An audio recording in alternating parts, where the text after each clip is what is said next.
আল্লাহ আমাদের গুনাহ মাফ করুন।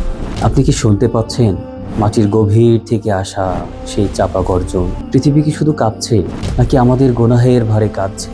কিছুক্ষণ আগেও সব স্বাভাবিক ছিল, মানুষ ব্যস্ত ছিল তার জীবন নিয়ে।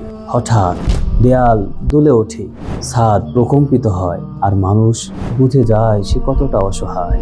আল্লাহ তাআলা কোরআনে বলেন, ইজা জুলজিলাতিল আরদু জিলজালাহা, যখন পৃথিবী ভয়ঙ্করভাবে প্রকম্পিত হবে, সেদিন কোনো শক্তি, কোনো সম্পদ, কোনো অহংকার কাজে আসবে না। ভেবে দেখেছেন, মাত্র কয়েক সেকেন্ডেই মানুষের সব শক্তি হারিয়ে যায়।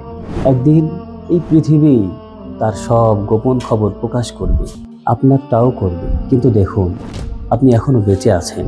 হয়তো আল্লাহ তাআলা আপনাকে সুযোগ দিয়েছেন, ফিরে আসার সুযোগ। মাটি শান্ত হয়েছে, কিন্তু আপনার হৃদয় কি শান্ত?